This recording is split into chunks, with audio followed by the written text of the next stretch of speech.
I withdraw. Hold it right there! We need NATO. We need partnerships.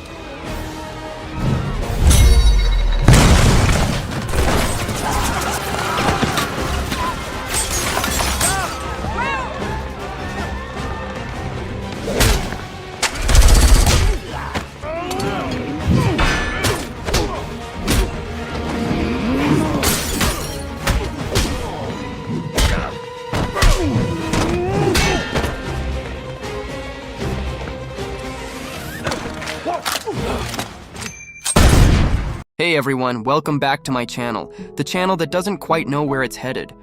Today, I'm bringing you the storyline from the latest action movie released in 2025, starring Idris Elba, Priyanka Chopra, and John Cena. Without wasting any time, let's dive straight into the story. Buckle up, grab your snacks, and let's go to the plot.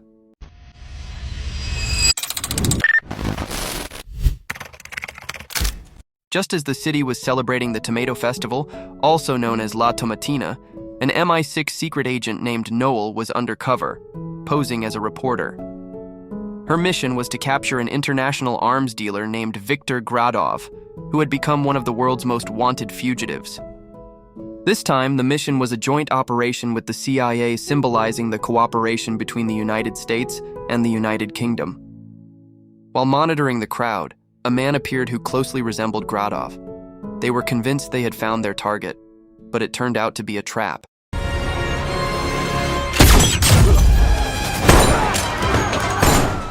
The assault carried out by the MI6 and CIA agents was nothing more than a diversion. While the team focused on capturing Gradov, his men successfully infiltrated NATO's satellite system, known as Echelon. In a sudden and brutal counterattack, the joint task force was completely wiped out. Even Noel was shot during the chaos, and the entire operation ended in total failure.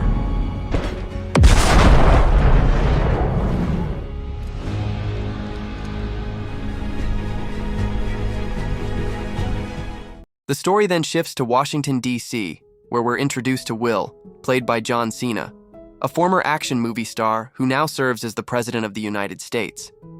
Will is full of confidence and charisma, just don't ask him to handle international diplomacy without flashcards. Across the Atlantic in London stands Sam, the British Prime Minister, disciplined, well-organized, and always in control. If Will is chaos in a suit, Sam is order in a tie. The two have been longtime rivals. Will holds a grudge because Sam openly supported his opponent during the election. Meanwhile, Sam believes Will is unfit to be president, seeing him as just another action star with no real grasp of politics. Like those celebrities who suddenly decide they're qualified to join parliament. Despite their mutual dislike, Will and Sam are forced to appear united in front of the public. Their countries are currently collaborating on the development of a new security technology. Moreover, the recent breach of NATO's satellite system has left world leaders scrambling for solutions. As a result, like it or not, Will and Sam must both attend a high-level NATO summit in Italy. To save face in front of the public and, of course, the ever-judging eyes of social media, their advisors come up with a brilliant PR stunt. Will and Sam will board Air Force One together and pretend to be best buddies in front of the cameras. On the day of departure, they put on their best fake smiles and pretended to be friendly. With forced grins and awkward waves, they greeted the cameras before boarding the plane. Inside the cabin, things start to heat up. Will begins digging up the past, especially the moment when Sam had dinner with his political rival during the campaign.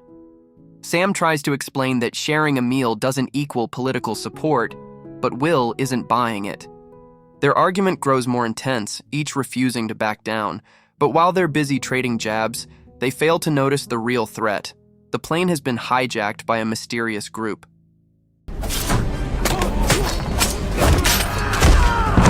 Mr. President, sir! The situation becomes more precise when unknown fighters attack brutally, and the firing of shots is inevitable.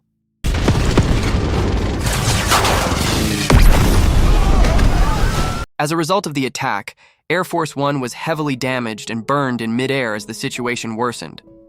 Will and Sam were forced to dive using parachutes, but before that, the post-presidential chairman told them they had landed and needed safety at a safe house. It's been an honor, Mr. President!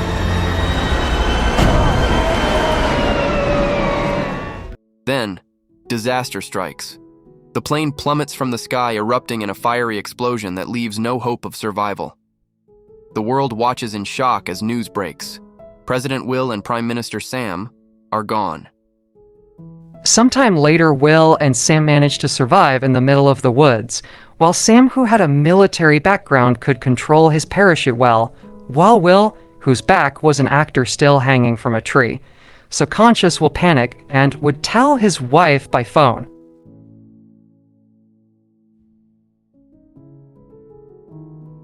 However, Sam forbade Will from using his phone because there was a chance their communication was being tapped, which could reveal their location. Sam was convinced they were now being hunted by high-level criminals. He then threw his shoe at Will's phone, knocking it down and breaking it, although upset. Will had no choice but to ask Sam for help to get down from the tree. Once sworn enemies, they now had no choice but to join forces in a desperate fight for survival. With no clear path ahead, they wandered deeper into the forest, uncertain, exhausted, and hunted. Meanwhile, on the other side, the Vice President of the United States, Kirk, had just been promoted. With the change in leadership, the nation's top-secret security system, Echelon, was also replaced. Strangely, after Kirk gained access to the Echelon system, Gradoff and his team somehow managed to hack in, taking full control of the entire system. After a long and exhausting journey, they finally arrived at a small village. There, a group of young people were dancing wildly without a care in the world. Seizing the moment, Will and Sam quietly sneaked through the shadows, planning to steal a villager's car and make their escape. But their plan fell apart when they were caught in the act, triggering a brief but chaotic fight with the villager.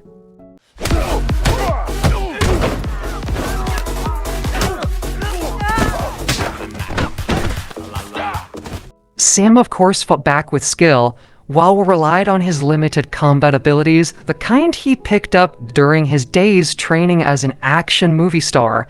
But the thugs weren't done yet. Armed with crude farming tools, they charged at the presidents without fear. Just in time, an old woman rumored to be from the strongest race on Earth appeared and fired her weapon into the sky. Following the chaos, the old woman offered to guide Will and Sam on their journey to Warsaw, Poland. Will and Sam hitched a ride by hiding in the back of the old woman's truck. Smuggled out of the village alongside a few sheep, they were secretly transported toward Poland. Thanks to her, they managed to cross the border safely. Went up on the mountain and a dagger in my hand. Good luck to both of you.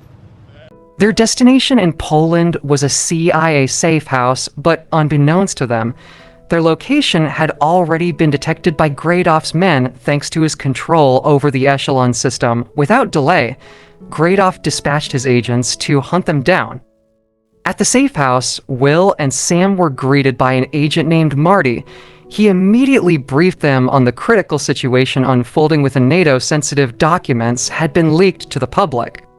Will and Sam were unaware of this, having been too busy trying to stay alive. Suddenly, the safe house came under attack by Gradoff's heavily armed forces. Fortunately, Marty had a stash of weapons ready for combat. Channeling his inner Rambo, Marty sprang into action, overwhelming the enemy with sheer firepower.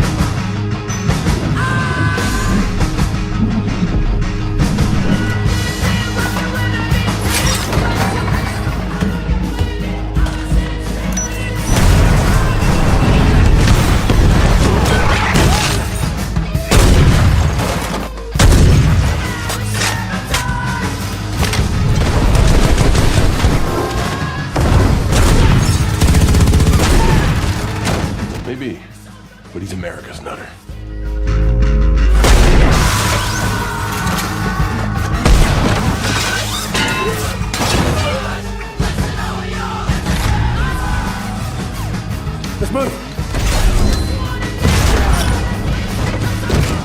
But they were still outnumbered, and in the end, Marty fell in battle. His sacrifice gave Will and Sam the chance to escape once more.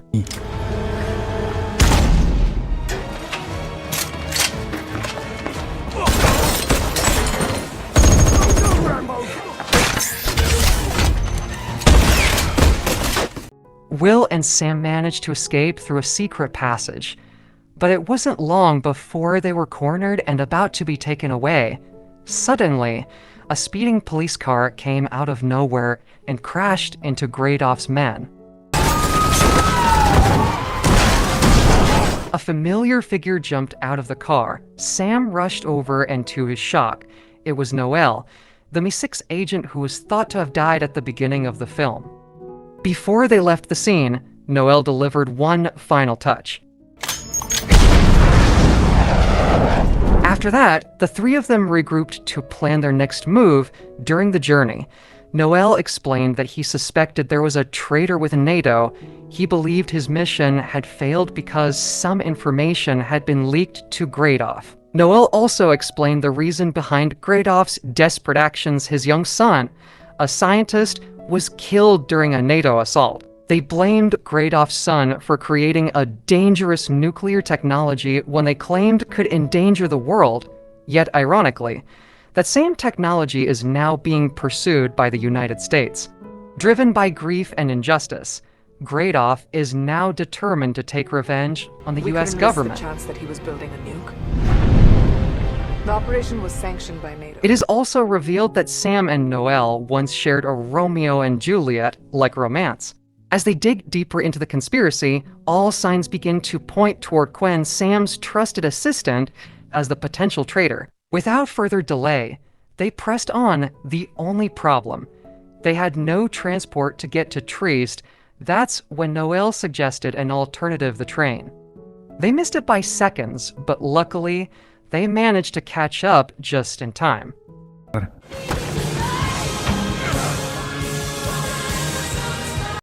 Just when they thought they were safe, Gradoff's men emerged inside the train, guns drawn, aimed directly at them.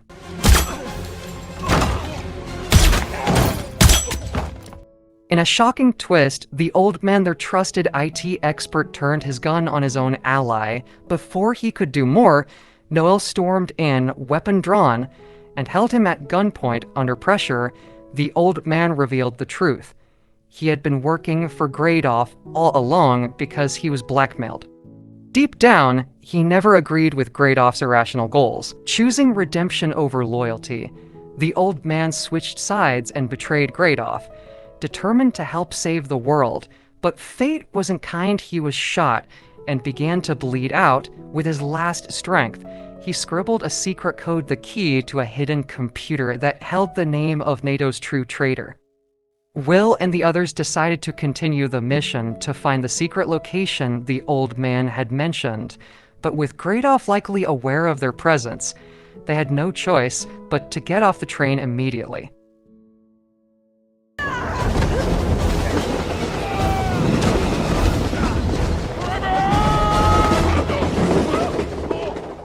Eventually, they reached the secret hideout the old man had spoken of. Inside stood a giant container filled with high-tech equipment and computers.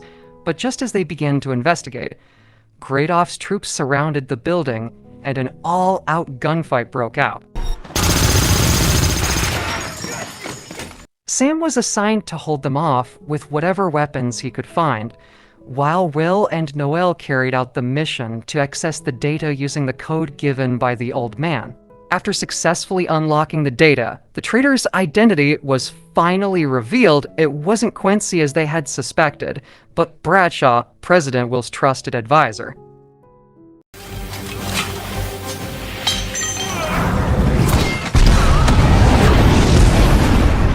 The situation grows increasingly tense as Sam faces Gradoff's men alone. Meanwhile, the box at Will's location is suddenly lifted by a helicopter. Will and Nola struggle to open the door, while Sam tries to sever the steel cable connected to the helicopter. Unfortunately, Sam's attempt fails. The box is successfully lifted by the helicopter. Gradoff then fires a rocket toward the building. triggering a massive explosion. Tragically, Sam was still inside the burning building. Noel was devastated, feeling the loss of someone he deeply loved, but they had no time to grieve. They had to escape immediately. The only way down was to jump. The next day, the news reported that NATO was on the brink of collapse. Several world leaders were considering withdrawing from the alliance. Claiming that NATO was no longer relevant, the situation worsened after 2 heads of state were killed due to a major security breach on their aircraft. At that moment, Will called Vice President Kirk and revealed that he was still alive. He also informed him that Fred was the traitor. Upon hearing this, Kirk immediately dispatched a car to pick up Will and Noel. But it turned out that everything was part of Kirk's plan. Fred was merely a scapegoat. The true mastermind behind it all was Kirk himself. Meanwhile, inside the limousine, Gradoff's men were already waiting with their guns drawn. Without wasting any time, a fierce shootout and brutal hand-to-hand combat broke out. Got company!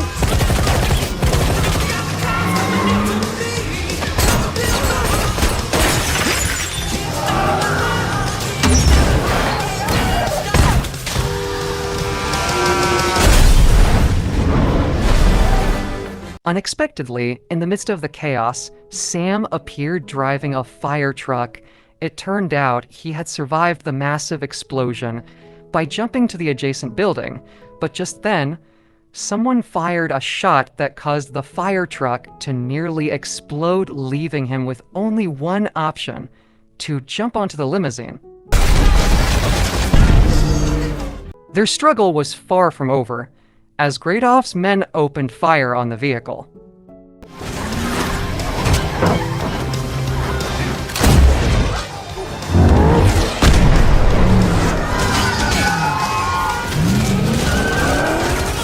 Here, that view!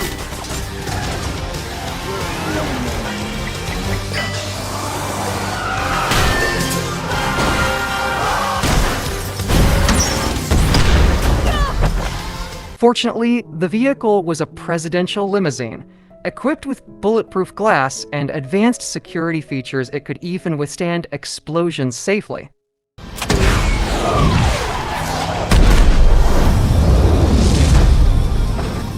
After an intense and gripping battle, Will and his team managed to take down Gradoff's men one by one. At last, they arrived at the NATO conference just in time. As Kirk was about to announce the decision to disband the alliance, Will and Sam appeared like heroes, stopping him in his tracks. They stopped the man in his tracks and addressed the entire delegation, passionately convincing them of the importance of preserving NATO as a global defense alliance. If NATO were to be disbanded, international criminals would run rampant, and one of them is Gradoff. However, Kirk didn't stay silent. He rose to the podium and began to speak, explaining why he believed NATO should be dismantled. He argued that the alliance only fueled conflict, but in the middle of his speech, something unexpected happened. It turned out that Kirk was betrayed by none other than Gradoff, the very man he had been secretly working with all along. Gradoff had his own plan: to blow up the conference room and kill everyone present, as an act of ultimate revenge.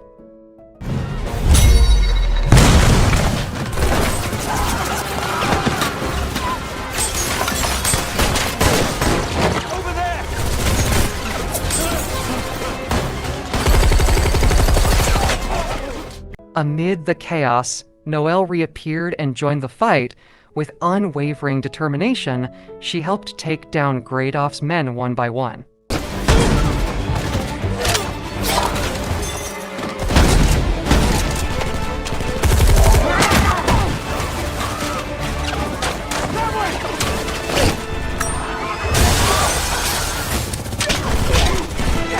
As Gradoff attempted to escape through the air system, Noel quickly leapt and latched onto the same cable. With precision and courage, she released the lock on the line.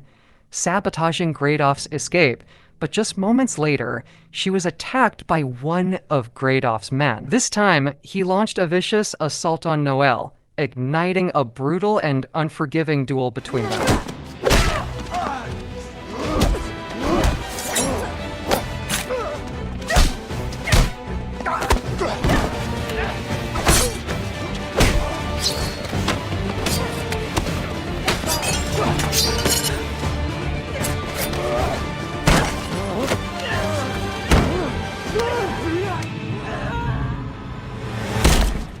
Meanwhile, Will and Sam are trying to catch up with Gradoff, but they have to face the bald man who is blocking them.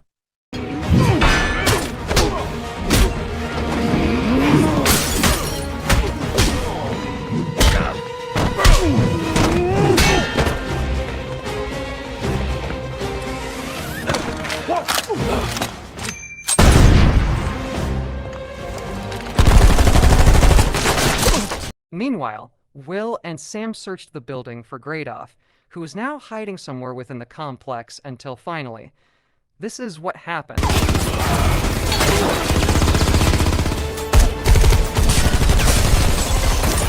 Gradoff's weapon ran out of bullets, he emerged wielding a spear, thrusting it toward Will. Then, without wasting a second, he made a run for the helicopter that had been prepared for his escape. But Will and Sam weren't about to let him get away that easily. They then took an unexpected course of action. Sam attempted to leap onto the helicopter, but tragically, he was shot in the shoulder by Gradoff. At the same time, Will hurled a statue toward the helicopter's rotor blades.